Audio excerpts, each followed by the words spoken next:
Hey, welcome to another episode of AI After Hours. I'm your host, Katie Shive, and this is the place where I talk about all things AI and personal branding.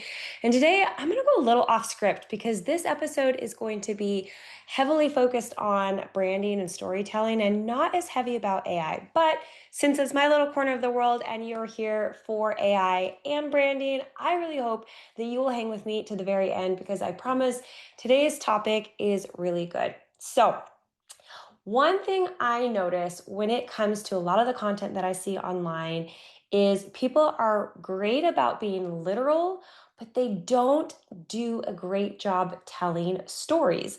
Now, storytelling really can be an art, but I want to challenge you and help you learn how to think about finding the story in a story. Now, maybe you've heard other people share it. I say this a lot, but there's always a backstory to every origin story. So this week, I stole my personal story example from a 5-year-old, a really cool, special little girl by the name of Frankie. Now, Frankie is the daughter of one of my good friends, John Farrell. And for the last couple of years, Frankie has been really afraid of the water. Now, it's ironic because she lives right near the ocean in Newport Beach, California. So, as you can imagine, being a parent, having a child that is not super keen on the water is a little bit difficult. So, fast forward to this summer, Frankie was really brave and she started surf camp. And John and his wife were able to be there for this really special moment. But Frankie not only got in the water, but she got on the surfboard and she stood up for the first time. So, John, who creates a lot of content, had his microphone and all of his stuff because he's that kind of dad.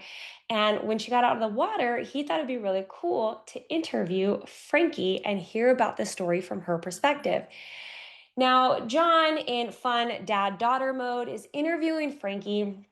And she is thinking that she's going to win the next surf competition. And of course, when asked how much money she was going to make, she said $1,566. And John laughed. And then he said, "And what are you going to buy with that?" And she said, "A really giant dollhouse." Now, that's cute in and of itself, and that would be a piece of content. Most people will literally watch that scrolling on Instagram and be like, "That's a really cute father-daughter moment, whatever," and move on, and the story would have died. Okay, I saw that story, and then of course I'm like texting with John. I'm like, "Give me the backstory. Tell me a little bit more behind the scenes, what was going on." So him and I are personally texting about this, and in my head, I've already pinned down the story within the story. Now, if you don't know John, he is a really amazing mortgage advisor based in Southern California. So he helps people buy homes. And I was like, wasn't that cute and ironic that your daughter, the first thing when asked what she would do with the money is buy a home? Of course, because that's all she hears daddy talk about, right? So then I was like, all right, she wants a giant dollhouse. So let's play some hypothetical storytelling here. What could a giant dollhouse look like? So I hop on to homedepot.com, I do a Google search, and I find this super awesome, like giant outdoor tree house. And it's almost $6,000. And I was like, this story is cool. Okay, hang with me. So it's like, say she wins the money for the competition for $1,500. She has this really cool tree house. It's 2 stories. It's got a slide. It would be the pinnacle of her 5-year-old little dream. And it's $6,000. I'm like, okay, now let's put on the lender hat, John. What is a $1,500 down payment against a $6,000 property? Okay, that is around percent. That's a really solid down payment, right? Cool. Now we need to make sure that her ratios hold for her monthly payment.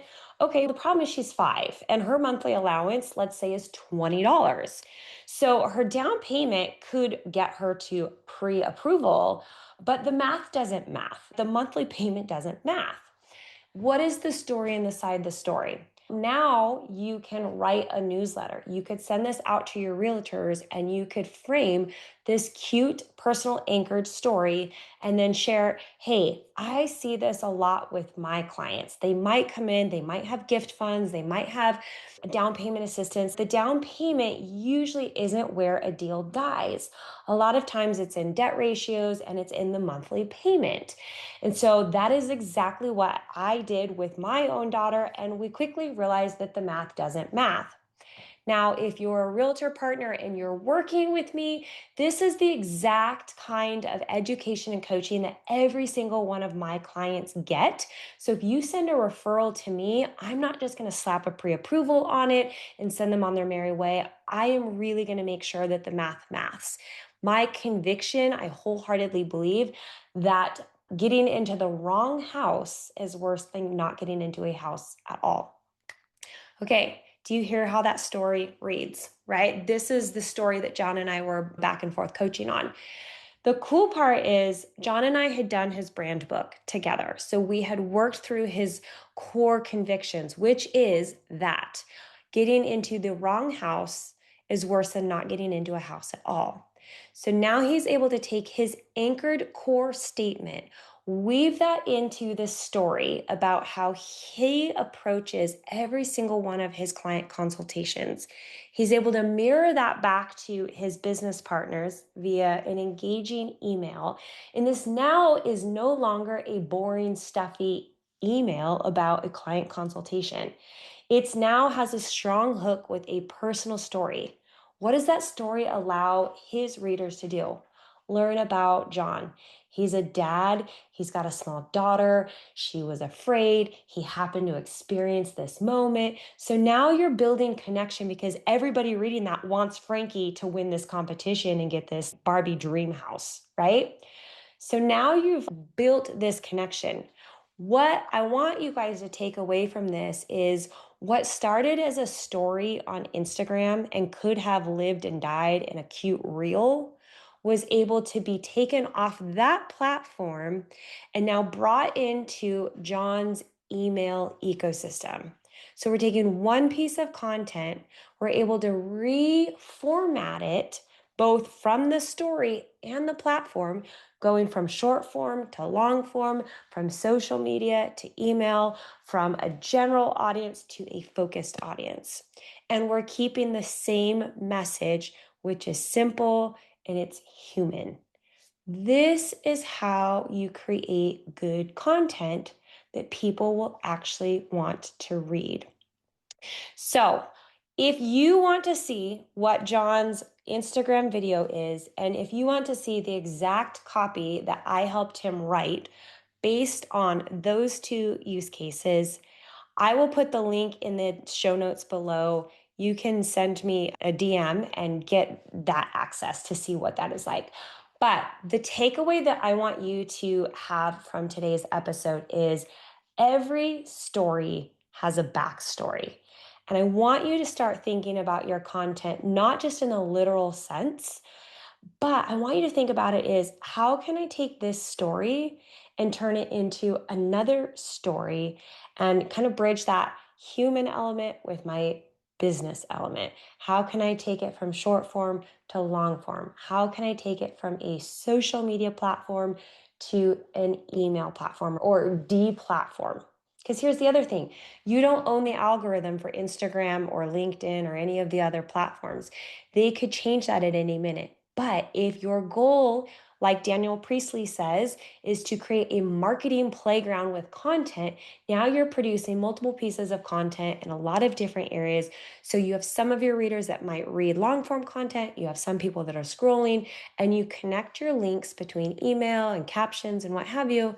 Now people are having a multi-layered accessibility into experiencing your story and your personal brand.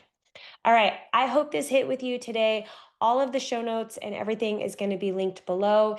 And if something in this message resonated with you, if you're feeling stuck in your brand, if you're feeling stuck in your story work and you're like, I need to unpack what is my story? Who is my audience? What is my value proposition? That is the very thing that I help people do. I help you put yourself back into your content. And then, second to that, after we build those foundations, I help you train your AI to know you better than you know yourself. So if you want help with story work, if you want help with AI tools, and you want to do it in a way that's natural and really personal driven, I would love to connect. All of those links are below. All right, that's it. That's all. Have a great week, and I'll be in your inbox for next week's episode.